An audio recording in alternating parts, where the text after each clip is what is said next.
Good morning, afternoon, and evening, ladies and gentlemen.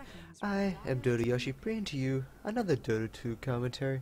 Today, on the Cybergamer Ladder, we have TeamSmallBlackCocks, ranked 27th, challenging Noxious Gaming for their 17th spot. So far, and on TeamSmallBlackCocks, we have Warlock the Tinker and the Tidehunter currently picked up, with the Magnus and Jakiro banned out. On Noxious Gaming, we have the Lifesteal, Lone Druid picked up, Rubik, and the Batrider have been banned out. So the Noxious Gaming picking up that fantastic Lifestealer pick, one of the best carries in the game, if I do say so myself. Just that level 1 on that Rage is just, look at that, ridiculous. 3 seconds magic immunity, you can't be killed. It's just that simple. Unless you're being caught massively out of position, you're usually fine on that Lifestealer. And on that Lone Druid, we'll possibly be seeing that Lone Druid run in that offlane heal. And Queen of Pain picked up for that mid position. Over on teams, I'm going to call you SPC. It's a bit easier than saying out your full name. On SPC, we have the Warlock, great ultimate with that golem. We're looking forward to seeing which position he's going to be playing though. We most likely be seeing him run in that tri-lane. We have the Tinker picked up, looking for a global presence possibly for SPC. If the Nature's Prophet's not banned out, we might see a Nature's Prophet come on for their second position, and for their carry, I'm not too sure what they could go for their carry. However, then again, they could also go for the Coddle and Phantom Lancer, so they take out the Nature's Prophet themselves. The Coddle, the Nyx is surprisingly not picked up so far, as Nyx is usually, if he's not banned, he's always followed up with a pick. So we don't see a pick out from the PL, the Coddle, the Nyx. So we have a few unconventionally, well, few solid, always first picked heroes not being picked up yet by either side. They've got something in mind. We see the Darkseer being banned out by Noxious Gaming. They don't want to get any more team fight presence to SPC. They've picked up that Tidehunter. They've got the Golem. They've got 2 massive AoE stuns and damage nukes. So they're getting rid of the Darkseer so we can't vacuum them all in to make it even easier to get rid of that wall. We might see them to pick off the Sand King, because that's another hero that's very unlikely but possibly ran by SPC at the moment with their lineup composition. We do see the Nyx being banned out by SPC, so he won't make it into that final stage of picking. Noxious Gaming, I would have said most likely would have picked up that Nyx Assassin to help give more choice to this Lifestealer on his Infest bombs. He's currently got Queen of Pain. If he had a Nyx as well, he would have too many options to really initiate onto the enemy side of SPC. And we'll be seeing SPC possibly ban out another support hero, as Noxious Gaming do need to pick up their 4 and 5 position heroes. They don't have any supports currently. We might see if a Shadow Demon doesn't get banned out by either side here. I'm going to almost put my money on that Noxious Gaming will pick up the Shadow Demon Lina combination, as that will help quite substantially on their line, especially if that combo in general. The Leshrac will be banned out in Noxious Gaming. They're going to be looking possibly banned out one last final AoE kind of hero. They did take out the Naga Siren before to get rid of that song setup for the Tidehunter and the Warlock. And we'll be seeing what final hero they believe is a fantastic team fight, and to stop SPC going for that massive AoE presence build. And they're going to pick up the Gyrocopter, get rid of the carry with another big AoE. So that is a good pick off by Noxious Gaming. It will force the wise picks coming out by SBC. We still have the PL Coddle in the in the pool, so we might see a PL Coddle. But if they do pick up the PL now, Noxious Gaming will pick up the Coddle easily because they'll want that Coddle. And we see an unusual pick coming out by the Bristleback. I'm looking forward to this. I want a Bristleback. Should be quite a spectacle. So going for a mass AoE build by SPC, they'll need to start pushing down and working together. Once your Tidehunter has level 6, once your Warlock has level 6, start pushing. You need to start pushing hard and fast, or you will lose late game to Noxious Gaming. Bristleback, he can just semi-carry, to my knowledge, unless he gets extremely farmed. So they'll still be needing their final carry. They'll be putting all their eggs in that one basket. If Noxious Gaming do start roaming, and they do get some good picks-offs on SBC's main carry, then SBC's in a lot of trouble. They do have the team fight, so they'll be able to hold round to mid-game. Anything past mid-game into the late game, it will be in favour of Noxious Gaming. They do have the lifesteal, they've got the Lone Druid, they've got the Queen of Pain for that mid-game. Aggression, Shadow Demon's just been picked up, so we will be seeing, in my guess, would be a Lina coming out straight after that. So they will get the combination of the Shadow Demon Lina. They've got the Queen of Pain lifesteal. We've got some great synergy going down on Noxious Gaming. Up on top lane, on SBC, we do have that massive AoE composition. We got Sakuchi now picked up with the Weaver, being able to throw that magic damage. If we see a Pipe picked up on Noxious Gaming, it's gonna be affected to some extent. I mean, it will take 400 magic damage off, say, the Ravage, but then there's still the Golem to come flying through, the Sakuchi, the Rocket, or I should say Tinker's Lasers. That's pure, never mind. Magical. Okay, so the Rockets are magical, same for much of the machines. Most of they were physical. Anyway, we do see that Lina being picked up, that pretty typical Lina being picked up straight afterwards, with a Shadow Demon pick. So we see the captain will be playing the Shadow Demon. Moops on the Lone Druid. Where do we have our Lone Druid? Lone Druid will be played by Wizard Fox. On that support Lina we have Tom Tom. Lifesteal will be played by Black. And going in mid lane on that co-op will be IWJ. Over on SBC side we have the captain Razor OG playing on that Tinker position. We'll have the tri-lane, I'm guessing the tri-lane of Walk will be going up top, L337, followed by the Tidehunter of Imbo. It's going to be strange, we might see 2 down, no, he's going to rotate up top, okay, that's good. We've got a rotation of top going from the Bristleback, maybe, Weaver's going top, they don't know about their lanes at the moment, but Weaver will be played by Veely, and up top we see an aggressive ward coming out, watching that lane.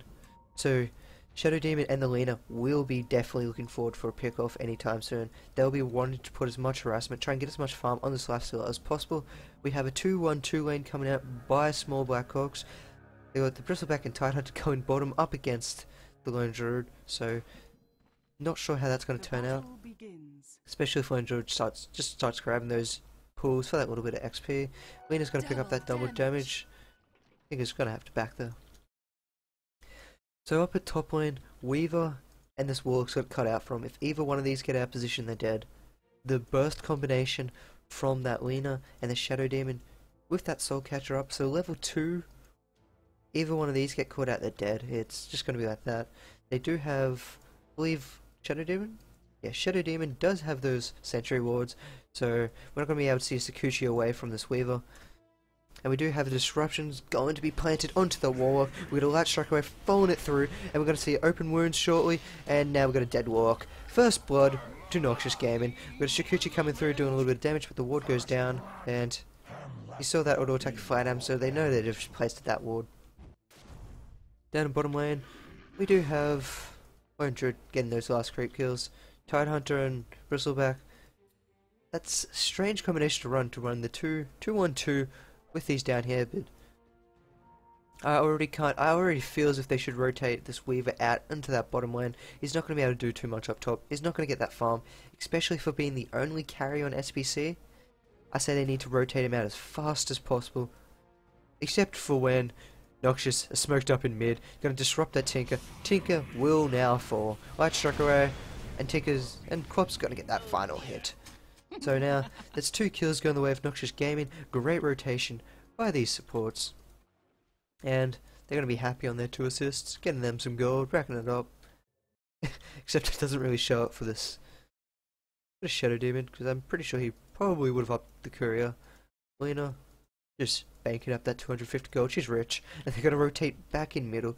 Tinker, it's got to be careful. There's no wards up by SBC, they're currently blind, so the supports of Noxious can just roam around freely. They don't have much to worry about. They don't know they don't have wards up, but the way they're playing and the way this Tinker's been acting, they should know that they don't have any vision up here, because they did end up rotating, they did smoke, and they did come back down here, and it would have been usually in vision for this ward, but then they came back, so they might suspect something's up, and they might suspect they have a ward because the Tinker's playing very defensively. However, then Lena and the Shadow Demon have not shown themselves at top lane, so they're just gonna sit here and wait it out, find this Tinker, kill this Tinker. Tinker's still playing ridiculously defensive. They should know something's up. Disruption's gonna come out. Well, blink in, and we have a dead Tinker. Light strike away, a few auto attacks, and we have another kill going the way. Actually, going the way of Shadow Demon this time. So these supports by Noxious Gaming are doing a fantastic job. Down in bottom lane, however, we're Druid. 13 creep kills. He's not phased by this Tired Hunter and Bristleback combo. He's taking it to him. He's forcing them out of the lane. And he's getting all the last hits he needs at the same time. Up at top lane, we have Weaver. They do have a sentry ward to put down. Light strike array should become flying through. Got a stun up, open wounds, and we have a death onto that Weaver. So, this Lena and Shadow Demon combo is too good at the moment. They're finding the pickoffs, they're rotating around, they're playing their job to absolute perfection. And now we have Quop diving in on this Tide Hunter. Tide Hunter will fall to the Scream, and Queen of Pain's gonna get hit by that last one and fall to the tower. Bristleback will pick up that kill, but he's not really stuck inside here. But Ping's going up top lane with that aggressive ward. We're gonna snipe onto the courier. There we go. Once again, the supports doing their job. Fantastic ward from the start. And now we won't see that courier up for, I believe it's 3 minutes. So we're not going to get whatever was on that courier. Wait, actually, Warlock did pick up those wards, so they at least got the wards. But he needs to place those wards down soon. They currently have one ward up on the map, and it didn't do its job. It didn't block either of the creep camps. So that's unfortunate for SBC. But once they start hitting level 6 on their heroes, we should start seeing a group up by SBC. And then the fights will be turned around. It's when they're strongest when they hit level 6. When they get that Warlock level 6, get that Tide Hunter level 6, group up as soon as possible, get towers down, get kills. If they don't group up, they're just going to get run all over by Noxious Gaming. Noxious Gaming is now currently ganking the Tinker. Tinker will fall to the Shadow Demon Lena. So the Tinker is not having a fun game by any means. He's being caught out in every possibility. This Warlock still has not got any wards down for him at the moment. So wherever Tinker goes, he will be found out by these two. We do see a pretty defensive ward coming out. Watch any rotation. But usually I'll keep saying, I should stop saying usually. But the Lena and the Shadow Demon are smoked up most of the time, so they usually don't get spotted out by these wards. They will get spotted out this one while they save the regen for this Quop. When it does pick it up in the bottle, gets the regen, gives the bottle back to Quop. It's a great teamwork going on by them, good communication. And now they're going to rotate back up top. This time SBC does have the vision, so now they're going to play defensive, hopefully. There we go. He's got to start moving back. We might see an aggressive ward come back out by... Actually, we've got no wards up currently on the supports. Down in bottom lane, we do have that lone Druid. He's been taking a little bit of damage, but not enough to phase him. He's currently sitting on most creep kills of the game on 30. Him, the Quop, and the lone Druid are sitting on the top 3 farmers, so it's not looking too good already for SBC. We got a difference of 5k gold and 3.5k experience, and there's no towers have gone down yet. That just shows you the last hitting capabilities of these 3 main heroes of Noxious Gaming so far. And the roaming by Noxious and by TomTom and Moops have been fantastic. And they're going to do it again. They're going to find this Tinker. Tinker's going to start worrying. He may have seen that smoke up on top. So he's going to play it cautious. He might find this. He pops the smoke on that Lena. Lena's not going to be able to see it because of that nighttime vision. And she's just wondering why her smoke's popped. They're going to maybe rotate behind this tower and try and find this Tinker off. We got rotation by the Weavers. He's running around in circles. He's not too sure where he wants to go. We got this Purge come out. Light strike array. No, not light strike array. The Slave, and then finally the auto attack by the Queen of Pain. The Queen of Pain is going to take that. She's now sitting on 3 for 1. Shadow Demon 2 for 0, and Lifestealer 2 for 0.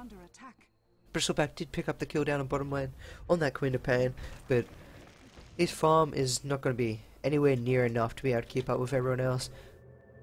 So we have 3k in Quop, 3k in Lifestealer, and 3k in that Lone Druid. And it's all because of these supports. The supports were able to help this Lifestealer win the lane by a mile, keep everyone from SBC off the lane, the Weaver can't go up, and now we've got another initiation coming very shortly. We've got the disruption coming out, then we'll see it followed by a light strike away. No Dragon Save, but they don't even need it. Lifestealer gets the final hit, they're going to turn around on Tinker, he's going to take a few hits, 3, 4, he's not going to find that Tinker. He now does have his phase boots up, he's working towards that very fast armlet. And we saw a rotation by the Corp. She was looking for something, but she's just going to turn around. Going to go for that rune, which is spawned bottom. It's going to be a regen. And looking back at the Lone Druid, he's going for his Gloves of Haste, Blades of Attack. That's an armlet, if I say so. Yes, it's an armlet. And now we got a Light Strike Array. Not yet. Rockets can find out. Light Strike Array does hit, but a Shadow Demon falling behind. He's going to get that disruption out. Warlock's going to come in and try and just annoy him a bit. Sakuchi coming in. We might see a kill for this Weaver. Weaver really desperately needs this. If he can find these kills here, he's going to be extremely happy. Sakuchi's going to come flying through. They're going to see him rotate up top. Tinker's going to get those final shots off, and Tinker does pick up the double kill. That will help him towards his flight. Teleport boots. Flight boots. Whichever boots they want to be called. I'm currently stumped by which boots. Boots of travel. They're the boots you want. Boots of travel. And now we have a little bit of Ring of Rosie by this Bristleback and Quop. Quop's still got that Sonic Wave if she needs to use it. We'll probably see an auto attack, or 2 will finish off this Bristleback. 1, don't turn around Bristleback, don't do it. Bristleback's dying down to that Dot. He doesn't have anything to survive, so he will probably fall to this Dot. 1 more tick. Oh, he still fires on 6 HP. He's happy. Queen of Pain's unfortunately not going to get that tick. She's going to jump straight back into the middle lane, pop her regen, and continue farming. She's picked up 2 Mantles of Intelligence, so she's picking up those extra stats quite early. Possibly we can see her go straight into that Orc and Malevolence after those. Start working on that. Once she gets that silence up, she can pick anyone off freely. Unless the Tidehunter with that Kraken Shell, he did level up. Now back at top lane, we still have Lifestealer winning 48 to Weaver's 14. That just shows you how much ahead Noxious are currently in this game. And we do have Tidehunter, he's on level 4. The Lock's only on level 5, so they haven't even hit their level 6s yet. They need to hit those level 6s. Once Tidehunter and that Warlock hit level 6, then they can fight. But until then, they have to play extremely defensive position. Lena's locked this Shadow Demon in between those trees, giving him a Light Strike Array, if you know what I mean. Rawr. And then we see Weaver's going to be found out. They do have a ward up here. Weaver's going to turn around, try and do a little bit of damage. Lifestealer's going to come in and chase him back off. Down in mid lane, we've got Quop pushing on the tower against the Tidehunter and the Tinker. Gush comes out, but that's all they're going to do. The tower will fall to the Queen of Pain's illusions. So that's even more gold going the way of Noxious Gaming. But Lone Druid is taking quite a lot of damage. He hasn't gone for those Tranquil Boosts because he hasn't been receiving too much damage. He's trying to rush that very fast armlet. Gets that armlet up on the bear. Tower's dead. Anyone who wants to fight him will most likely fall as well. Into any man fight. Scream coming through. Auto attack. Auto attack. Queen of Pain picks off another kill. Now we've got Tidehunter. Tidehunter's going to get hit by that Light Strike Array. Dragon Save comes through and Tidehunter will fall. Queen of Pain picks up that double kill. And now Weaver's going to run in. We have the Sonic Wave ready by the Queen of Pain. She's going to try and hit this level 11 so she can get up that level 2 of that wave. See it scream, do a little bit of damage. Does 1/3 of Weaver's health. That just shows you how far Weaver is currently behind. And he does have a low base pill.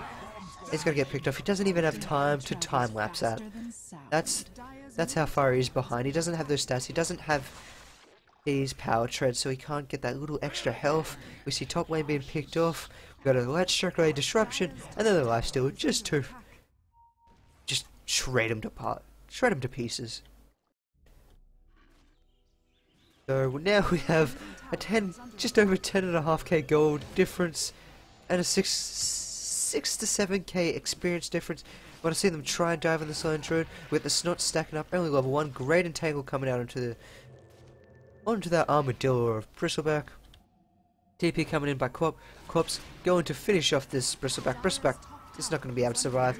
Even the lucky entangle coming out just to rub it in that face a bit more. We have a time lapse up on that Weaver if he needs to use it.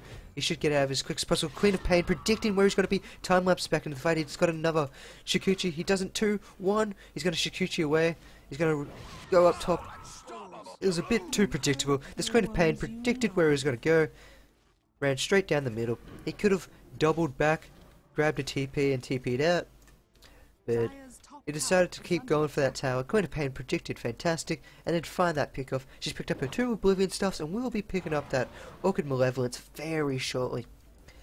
I can't see SBC being able to do too much at the moment. We do see a DC coming out by that Bristleback, but probably just a bit of lag or something's gone wrong. But with SBC, they're falling behind majorly. They've got 1 chance left. They've got the ult up on the Warlock. Tidehunter needs to get this level 6 as quick as possible, and then they need to group. Group every 120 seconds? 150 seconds. 165, yeah. So pretty much every 150 seconds, once those 2 ults are up, they need to group and push. They will win the team fights, but other than that at the moment, they're not going to be winning anything. They can't fight so separated, because if they're separated, Lone Druid will pick them off solo. The Shadow Demon and the Luna, who's been Shadow Demon's personal buddy, will pick off anyone. The Lifestealer himself, he's got his armlet up and running, he'll pick off anybody. No one is safe on SBC. They need to stay and work as a cohesive unit, whereas at the moment they've been split up. You haven't been seeing too much team play come out by SBC. Their lanes were a bit odd. They should have tried to rotate the Weaver down to bottom lane, push that Bristleback and Tidehunter up top. Sure, their farms would have been detrimental for them, but I mean, look at Tidehunter, he's 0 for 2, Bristleback 20 for 0, Weaver 18 for 2. He would have been better down on that bottom lane, being able to pick up the XP, levels, and possibly even gold. I mean, he would have had extremely hard time against this Lone Druid. You can see Weavers beat Lone Druid in lane, so I would have loved to have seen the Weaver being rotated at bottom. However, they kept him up top. Weaver has died a few times. He's got 3 deaths to his name. His laning partner, 3 deaths to his name. They rotated the Tidehunter and the Bristleback up. Well, I don't think the Tidehunter would have 3 deaths, nor would that Bristleback have that 1 death to his name. So things could be quite a lot different if SBC did make those rotations and changes in their lanes after they saw the lineup of Noxious and how they were treating the top lane. So, and then we have the tanker who kept getting picked off. There was no wards on the side of SBC watching the runes. They did have 1 ward down here, which did not block either pool, which pools weren't being used anyway. So it would have been much more efficient on these runes for the rune control for that tinker, and even vision to make sure that those 2 supports did not get those kills. Now we're just waiting for Bristleback. We got no word on what's happening to our Bristleback yet. Just AFK. Nothing's coming out from the side of SBC. So could this be a tactical pause? Trying to get their heads together, figure out something what they're doing. Or did something go wrong? You'd have to say something went wrong. You don't want to think, yeah, this guy's main all shifty like. Then we do have a reconnect by this Bristleback. Tinker not going to be able to find that rune. Another thing I think about it, another thing I'd love by SBC is stacking for this Tinker. There's no stacks going on down here. We had both the Tidehunter and Bristleback down here. They could have easily stacked this camp 2, maybe 3 times. Tinker would be able to come down here, pick up those levels, pick up that gold, and it would extremely help accelerate his farm. However, we don't see any of that. Come on, Walk. You know we want to stack this for him. We might see a stack. No, don't run away. Come back! Warlock! Oh, Warlock. But maybe this Bristleback. That's stage 2. They've got a ping coming out on Lone Druid. But think of your own stack. Not, yes, no, maybe. Stack? No, they're not going to stack. He's going to stand there, but he's not going to stack. If only I could just take control and just stack it for him, or just move these creeps up there for him. Just to give them that little bit of extra help that they need. Tinker is going to be running around in 60 HP. He's got to be real careful. He's got to come down for this illusion. Not going to be able to get it. Corp's going to bottle it up herself. She's got the Orchid Malevolence, most likely coming onto that courier very shortly. There it is, Orchid Malevolence. Got the Oblivion stuff going down to IWJ. Oh wait. No, never mind. That is the Corp. I thought she already had her 2 Oblivion stuffs on her. I'm just going crazy. Crazy like a coconut. Now we see the Look with his golem up top. Tidehunter still does not have that Ravage. We need that Ravage. You two, stay out of the lane. We need that Ravage on that Tidehunter. He will get it off this lane unless they dive him. They're looking to dive him. Queen of Pain's playing aggressive. Here we go. We got the Scream. We got the Gush coming out. We got the Sonic Scream. Golem's popping out. Tidehunter's gonna get hit by that last hit. Corp will fall. We got Lifesteal manning up. He's popped his armlet. He's got a 2 hit with us. He's gonna get 1 more hit onto this Warlock. Warlock will fall. Here we go. Lifesteal walking past the tower. He's got an armlet toggle for that extra health. Are they able to chase him down? We got the Snot coming through. We got Rage up in 1. His armlet toggle is not gonna work for him. And Tinker will find that last hit to kill him. We see the bottom tower does fall to the heroes of Shadow Demon and Lena. TomTom and Mobs playing fantastic supports at this game. You couldn't ask for better. We have Disruption coming out. We've got an Eye picked up on the Selena. Light Strike away. We've got a Laguna Blade and poof, we have a dead bug. Then we've got Bristleback coming in, trying to harass this bear off the tower. We might see top tower fall. We got the Golem moving down to intercept these creeps. Tinker has gone for this laser and heat seeking build, so he's not going for that farm approach of that March of Machines. And now we see middle tower fall to this lone druid. We've got a Disruption coming out, but no mana. We got mana boots in 1. There we go. Got Light Strike away coming, falling through. They're not going to have enough damage to do it. They're going to turn around, finish off the Selena. Shadow Demon's now on the run. They might try and chase down the Shadow Demon. Gem has been picked up. That's 600 gold for SBC. They needed that quite substantially. And now Tinker will pick off with that laser on that final support of Shadow Demon. We have Lifesteal gonna go start working on that Assault Cuirass. Once he gets that Assault Cuirass, everyone's dead. Even Tidehunter and Bristleback, they won't be safe. That 5 armor? Yeah, what 5 armor? Now we will see this top tower fall in about, say, 3 hits of the Spirit Bear. 1, 2, okay, not even 3. It was 2 hits. So, don't want to look at this gold graph, but the gold graph shows the game. It's 16k advantage and 10k XP advantage of Noxious. They've been able to find the farm everywhere. You look at the net worth, they're 8k, 7.5, 7.5. Whereas the Weaver, as they went for this 1 carry, I don't like calling Weaver a carry personally, so half a carry Weaver. Now we've got the Silence coming out, Scream, and we might see the Sonic Wave. Not going to see the Sonic Wave, no need for the Sonic Wave. So we see the Tidehunter falling on top of his own hill. And we might see Noxious Gaming rotate out of here and go for that Roshan. We see Lifesteal playing very aggressive, pops that armlet, he's drilling through him, gonna turn around, kill that Weaver. Weaver could not time lapse as he was silenced up by the Queen of Pain's Orchid Malevolence. Bristleback trying to throw out whatever quills he can. Just being an absolute nuisance. But he's got to be quite careful because that nuisance will come to an end in like 3 hits of this Lifesteal at the moment. It's doing a lot of damage. It's only 110 damage, but he's hitting quite fast. With the Golem being popped, Tidehunter does have that on, so we finally see that Ravage popped off. We see a deaf Queen of Pain. She's going to blink away. She's going to be fine. We see Warlock dying on top of his own hill. We're going to see Tinker just get away. Don't turn around, Tinker. Tinker, don't turn around. Tinker's going to turn around. He's going to get last hit by the lone druid. He turned around. Now we're going to get it. Comes flying down into Bristleback. Bristleback will fall. We've got to see Shadow Demon be chased down by this Warlock Golem, but Warlock Golem's just going to turn around. For some reason, it turned around. Now we see the Warlock Golem just died instantly to this Lifesteal. We've got the GG well played coming out by that Tidehunter. So SBC, they got hit behind fast and early. The only way to win this game was getting those level 6 up on that Tidehunter and Warlock, but they fell behind in levels. You look at the hero level, we got Tidehunter at 6, Golem at 8. So now we're just seeing death. Death everywhere. More death. More death. There we go, Tidehunter now 4th with the final backstab coming out. Not backstab, Shadow Strike. And then Bristleback will be happy if he gets a pick off. It's 5 for 2. So, can we get the right armlet toggling coming out by the lifesteal? Disruption. Can Bristleback turn this around? He's gonna go for those kills. He gets the Shadow Demon. Can he get the lifesteal? Lifesteal it. He's gotta be careful in that armlet toggling. Nah, he's not gonna go in for it.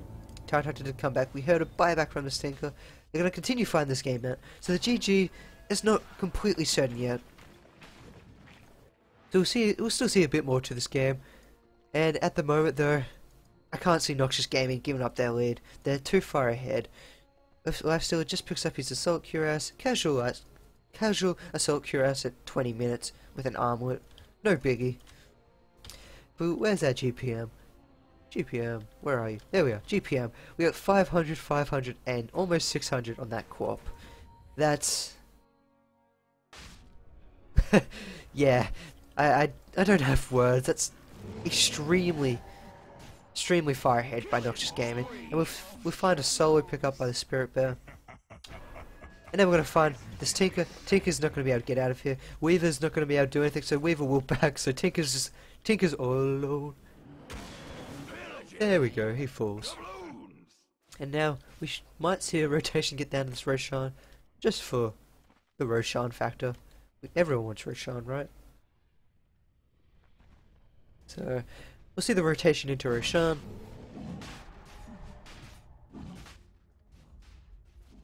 And I don't have too much to say about it other than SBC went wrong. They didn't make up their mind in the laning phase. They should have rotated when they didn't, and that's the sole reason why they're this far behind at the moment. It was a strange pickup for this Bristleback. You could see what they were trying to do with this Warlock and the Tidehunter pickups, but they just couldn't get the levels on those heroes, and they just fell behind, especially against a Shadow Demon and Lina in lane. You're gonna be extremely pushed in that laning phase. Now we see the Roshan does fall. The H is picked up by the Lone Druid. They're going to push it into the Rex and just win it. So there's not much SBC can do here. Tinker's going to fall to a few hits. Tinker does not have buyback, I'm presuming. Yeah, he doesn't have buyback. He's already bought back. So he's currently on cooldown. And now we just see the Spirit Bear just push up, destroy that tower. Lone Druid just relaxing on the side. Latch struck away. Will land on the Bristleback. With good game played, comes flying out. Ravage gets popped. Sonic Scream's gonna finish off that Bristleback. And that's all they can do. The golem for the Warlock is dead. The GG well played comes out by the Tinker. And Noxious Gaming will be defending their 17th spot on the ladder. And they're gonna be trying to work on got to finish off this final racks because they can. Work on that GPM. Work on it. If I can find the GPM tab. There we go. So, see a little bit of chat going on from previous matches on the Cybergamer Ladder. And now we just have pushing it through, pushing up, getting that GPM. 660 on that Lone Druid. With a Zap coming out into this pop, not being able to do too much. Queen of Pain does pick off that Weaver. Golem is popped, but it's not going to phase the Lone Druid. Lone Druid's just going to auto attack everything and everyone's just going to die in their paths. There we go. Tinker's gone. Light Strike away. Final hits onto that Bristleback will make him fall. Good news is they have the gem. It's all that matters. They have the gem. I've seen Sentry just randomly thrown in there. For the fun of it. Sentry's been placed everywhere. Come on, you guys want to finish it. Just turn around, beat up these two towers. No, you want to. Tidehunter's Ravage is still on cooldown. He's going to try and get this gush out. He's not going to be able to get that gush out in time. He gets silenced. Rocket, not going to disrupt himself in time. Winner's going to be quite happy. Queen of Pain's going to jump in. Finish off that kill with the lifesteal. Buyback popped onto that Shadow Demon. Bear's running in. Bear will fall. And now the Ancient will fall shortly after. So Noxious played that quite well. They had that not the Queen of Pain, sorry. That Lina and Shadow Demon won it from him. They got the early kills onto that Tinker. Tinker couldn't get his flight boots. And so Tinker fell behind. Where's our Tinker? He's got 11 deaths to his name, and most of that was due to the Shadow Demon Lina with that Queen of Pain combination. Queen of Pain sitting on that 18 kills. So that just shows you the snowballing effect of Queen of Pain. Especially when he gets that early fight, early help from his supports that rotated. So SPC, they need to work up on their lineups a bit and just try and figure out what works and where. Having that 2-1-2 lineup is not the most efficient, especially when your only carry is being extremely harassed against their carry tri-lane. So they should have rotated the Weaver out. He would have got the XP. He probably would not have died as much because I doubt the Lone Dread would have picked up any sentries. He probably would have got dust, but then that would have just been time-lapsed by the Weaver. So unfortunately for SBC, they're going to continue staying on the 27th position on the ladder. Noxious Gaming, happy to defend their 17th. I am Dota Yoshi.